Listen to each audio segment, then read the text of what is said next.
Welcome, guys, to another video of Professor Trade. And on this video, I want to talk about why you should not overstay your welcome at a company. And yeah, so the idea is that I'm sure you'll come across people, you'll go to work for a company and you'll come across an employee there who's been working there for 25, 30 years, just a long, they've started from a young age and they just stayed with the company. They didn't leave. Life just moved on from them, but they stayed with the company for 25, 30 years. And you're going to find that kind of employee in every company that you come across, literally every company that you come across. Okay. And the idea is these are people who are one, extremely slave minded, wagey mentality. Number two, they don't like taking risk. If someone started with the company at the age of 18, 20, 22, and stuck with the company for 20 years, that's someone who doesn't like taking risk. Like, think about it. You're going at the workplace, working there every day, and you're not trying to risk and get a better working place or try something new in 20 years. Like, that's someone who doesn't want to take risks, who doesn't want to, yeah, life has moved on for them. But the what happens more often than not with this kind of employees is that they overstay their welcome. It's not that the company wants to get rid of them because they are a useful idiot, right? They know a lot about the company's procedures. It's easy for them to train new employees, blah blah blah. So it's not that, but the company also doesn't see a lot of upside. There's not much downside to keep them, but there's not much upside either. They're just there, they're just hanging out and doing their thing.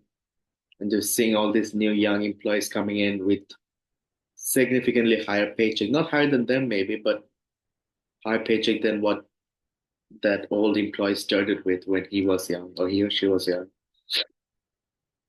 And in my experience, what I've seen is this kind of employees who overstay their welcome at a company, they get isolated very easily. Because look, here's the thing, everyone has flaws. When your flaws are displayed outside work in a personal setting, that's one thing. You can work on your flaws, your partner, your family members can talk to you about your flaws, and you can work on your flaws, your weaknesses, okay, your personal barriers and all that, personality difficulties and all that. When you work at the same company for 20, 25 years, your flaws are going to be broadcasted, whether you like it or not, throughout the entire company. People throughout the entire company will know what are your personality flaws, okay, but they're not going to tell it to your face. So what they're going to do is try to avoid you because your personality flaws are so well known throughout the company. And it's going to happen when you work in the same place for 25 years. Okay, the true mask, the mask comes off. When you work in the same place for 25 years, you can't wear the mask for that long. The mask will come off. And when that happens, you're going to uh, be left in a situation where the company, most of the employee knows what your personality flaws are. And so what they'll do is basically avoid you. So that's where the isolation comes in. And yeah, man, it's very dangerous. Like, I'll give an example. I used to work in a chemical lab in Canada, and it was a small company, like 50 employees, 50, right? 50 employees. And yeah, I mean, it was nice. It was a family organization. It was very friendly and vibe and everything. But what was happening there was that basically there was this employee who was running, so it was a warehouse that they refurbished into a chemical lab. And my background was in chemical engineering. And so that's how I got the job. But yes, so it was a warehouse that they refurbished into a chemical lab. And there was this employee, she was from Philippines, and she had a PhD in chemistry. She has been working for just that chemical company for 25 years. But every day she came to work, she was absolutely pissed. It doesn't matter. Every day she's just pissed. She's just shouting at all the new employees, just pissed at everyone. So she's just pissed for some reason or not. Okay. And yeah, so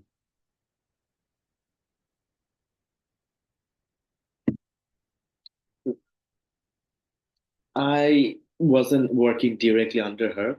I was working actually in another department inside the same company. I wasn't working directly with her, but she was tasked with training me on certain things, right? And yeah, it was a very interesting situation because here was a woman who was clearly she got the work done. She ran the lab. So there was two parts in the chemical lab. So the chemical company was made up of two parts.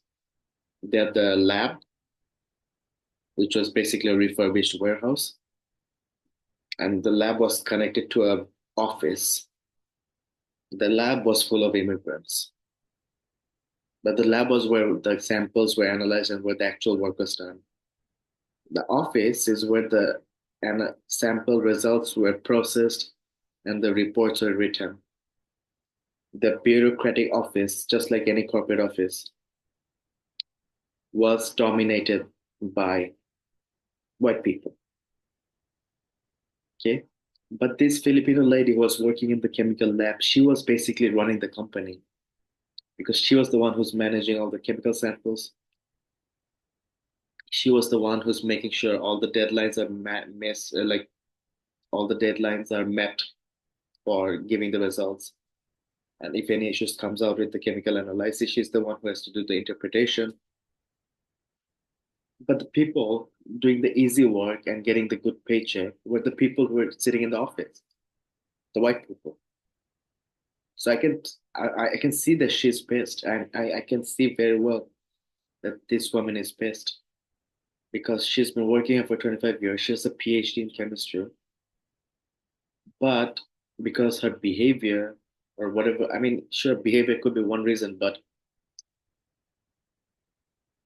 for whatever reason, she didn't get a job in the bureaucratic office, even after working for so long in the company. Because when you work for that long in the company considers you an useful idiot. And that's basically what she was. Okay. The company realized this woman is running the warehouse. She is the one who's running the company because she's the one who's analyzing the results and she's the one who's making sure the deadlines are met. Yes, writing the reports in a fancy professional way. We have some bunch of white people to do that in the office. Oh, cushy job. Okay, whatever. But the results have to be made in the lab under certain conditions. The chemical analysis have to be done. That's the hard part. Once you have the report and the Excel files, then just writing up some nice details, nice reports in a good English language, that's easy. And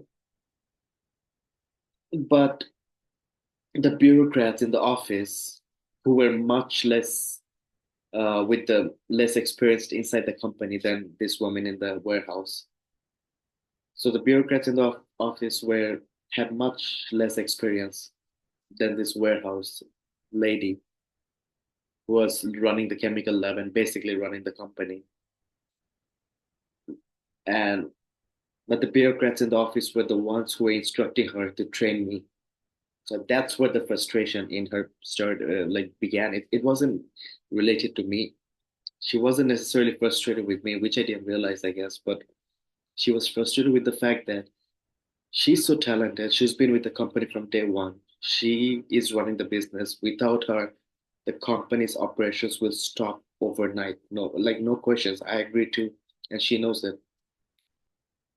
But now she's being instructed on who to train, what to train him on.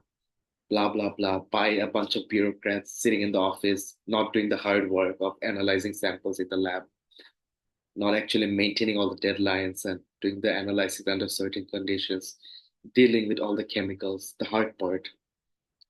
But these bureaucrats haven't been with the company like her. She's been loyal to the company. She's been there from the beginning. These bureaucrats have not been there for that long. But these white people sitting in the office are now instructing her, who's been loyal to the company for much longer than these white people in the office. But they're the ones who are instructing her to train me, and that's what bothered her. It wasn't me that bothered her, but what bothered her or pissed her off was the fact that she has been loyal to the company. She's been with the company from day one. And a bunch of white people doing a bunch of saying a bunch of fake, polite, fancy words, writing a bit of fancy reports in good English, which is actually not that hard. I'm pretty sure if she was asked, she could have done it too. She could have easily. I mean, she has a PhD in chemistry. I'm sure she could have been able to improve her English to write those reports in the office. But yeah, life just moved on from her. That's basically what happened. She started work in the chemical lab. She learned the ropes of the company. She just didn't improve on her skills. And these white people in the office, they have better, I guess, email skills, writing emails, and I guess English wise they could might be a bit better. But yeah, this lady who's running the entire company, the company doesn't give her a cushy job in the office because she didn't work on her investing on her own skills. And she basically overstayed her welcome in the company. And now she's old. She's probably pushing 50, 60. She can't get a better job at another company. She's stuck here for the rest of her life. And that realization is what frustrated her. And I could see that in her face. Okay. And yeah, man, I guess was the unnecessary victim in that situation. But the thing she was frustrated about was that she's the most loyal employee, but she's being treated as a useful idiot. And she figured it out. But by the time she figured that out, it was too it was too late. She's old. She can't go and work in another company and get a better paycheck, you know? And yeah, so she realized it way too late in her life. And she realized she can't get the bureaucratic job because she doesn't have the computer technical skills. I mean, sure, she can invest in writing her good reports, but she's old now. She's not going to be able to improve her English now, given that she's now old. Maybe if she tried when she was young, she could have. But because she decided to stay and stick with the same company, and everything was going smooth, she didn't think she needed to reinvent her skills. So life moved on from her. The company moved on, but they kept her because she's a useful idiot.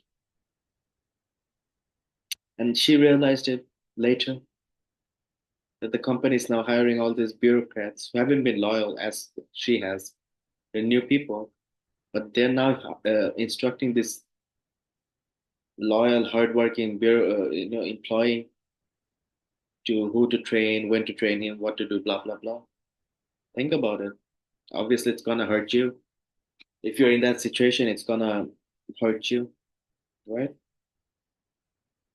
And yeah, so I never had a fallout with her directly, but I mean, she was a bit unbearable, so I just left and I told my manager, who was a bureaucrat in the office, I told him that,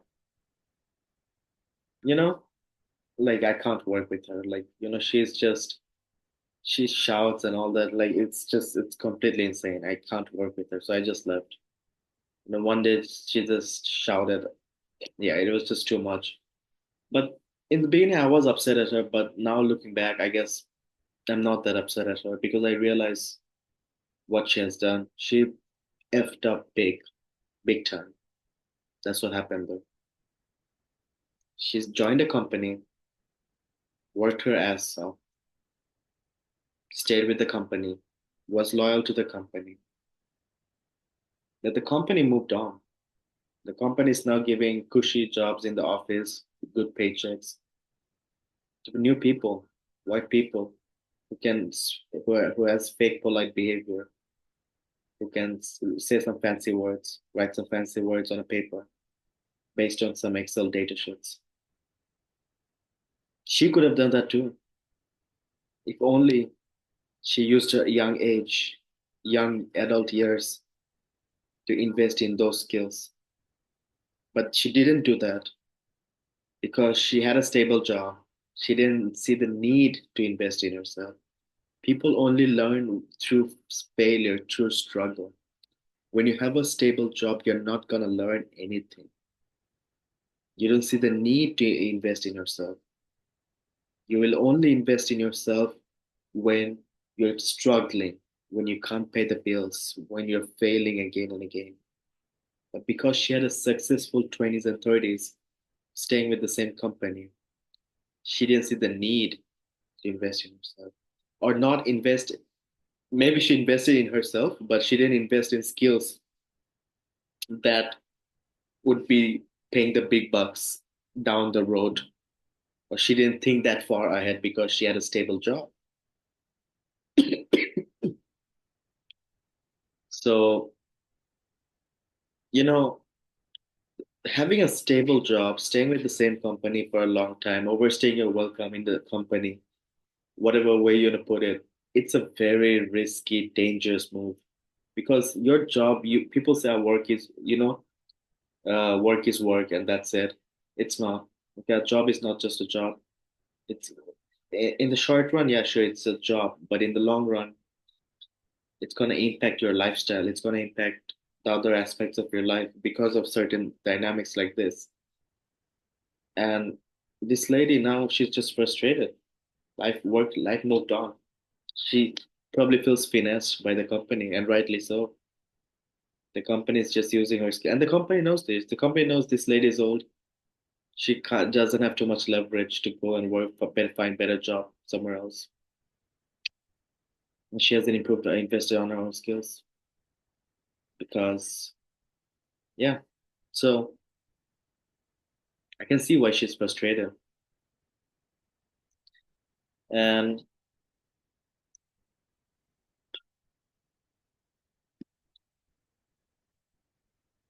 there was a, uh, I've seen this example again and again and again. She's not the first lady I've come across, and especially to women. This happens more often to women. I've seen it happen to men too.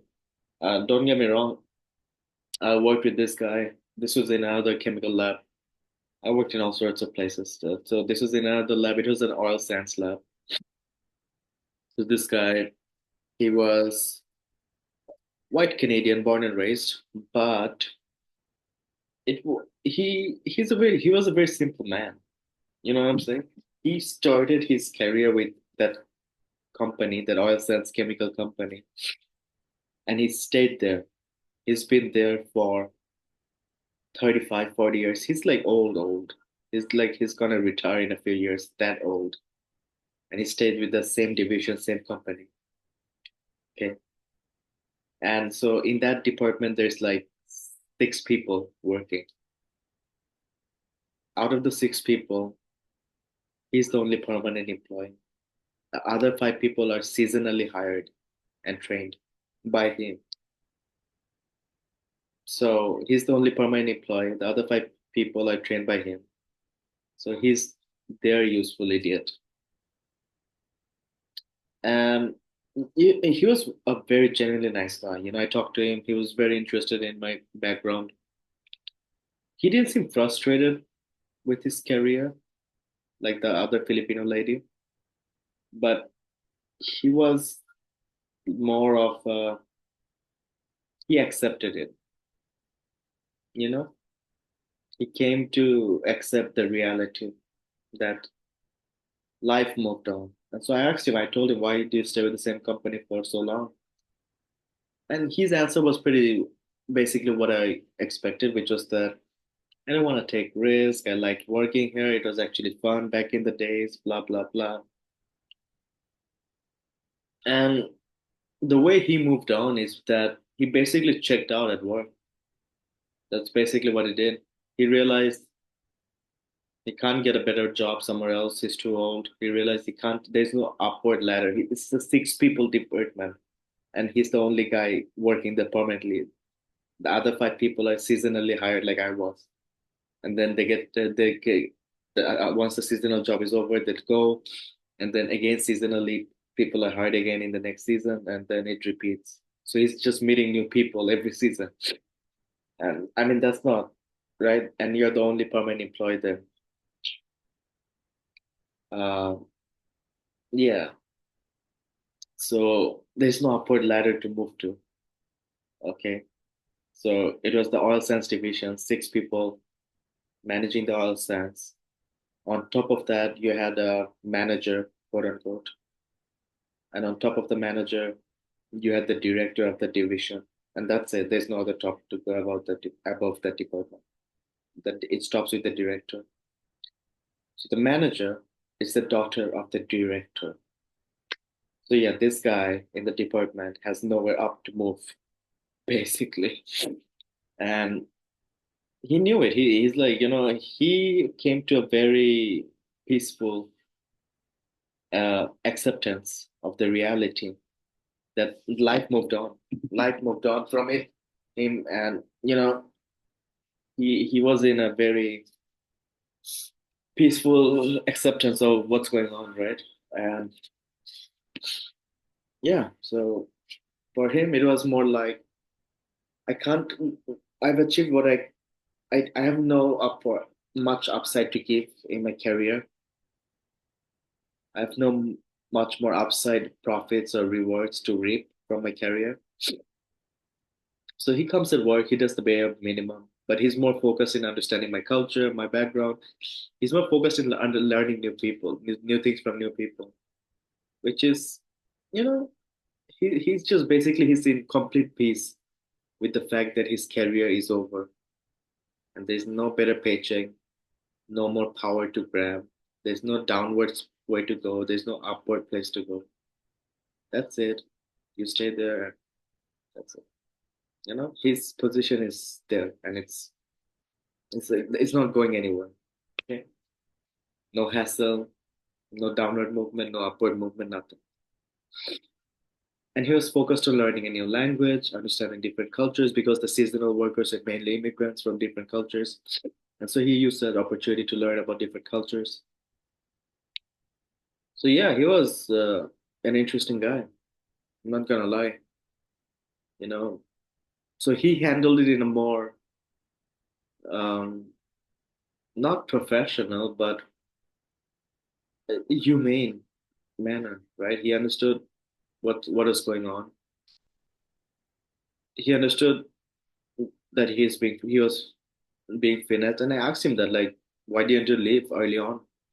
And he told me that basically, the director promised him the managerial position in the department, and then the director brought in his own daughter. So yeah, he got finessed to some extent, obviously, but it is what it is, and he's in complete peace with it. There's no vent of anger, no build up anger, no frustration, nothing. He's just happy with what's going on. And that's it. Okay? There's no frustration inside him, nothing. He's focused on learning new languages, understanding different cultures, and just living the other part of life, which I understand, you know, fair enough. And but I can tell he's miserable. He's not angry like the Filipino lady was, but it's like he gave up on life. You could tell he doesn't have any energy left in his soul. Just gave up. So that's why it's very dangerous. You guys, you have to remember being over overstaying your welcome in any situation, especially at a job, is extremely dangerous. If you have to build a career where you're working for a paycheck, try to switch jobs. And I mean, don't make the mistake I made, which is that I switched too frequently. And so in my resume, it looked there was a lot of jobs in a very short period of time. And that was because I understood the rat race. I saw what they were going through and I didn't want to end up like them. So I just ran away. Every time I saw that situation with that loner, isolated, loyal employee who overstayed their welcome, every time I saw that situation, I ran away because, it was just I don't know, it was a trigger point. I didn't want to end up like that. And, but also the downside to that was that when I interviewed for jobs after, when those experiences piled up on my resume, it was showing as a lot of jobs in a short period of time. So when I interviewed for jobs in the after that, they were always asking why I'm trying to job hop, blah blah blah. You try to come up with a good answer, but they know you're not a wagey guy, you're not a slave mentality guy. You're smart. Look, people are not stupid. You have to understand. They might pretend to be. So when they interviewed me, they're like, okay, this guy's smart. There's no reason he got fired from this many jobs in such a short period of time. Okay, the only reason he left those jobs in such a short period of time is because he doesn't want to work for a paycheck. He doesn't want to be a wage. He thinks he's good enough to make it on his own. So if we hire him, he'll probably come to the same conclusion within a few months or a year. So what's the point in hiring and training him? So yeah, that's what happened. And I guess it's a blessing in disguise because my life's been going good so far.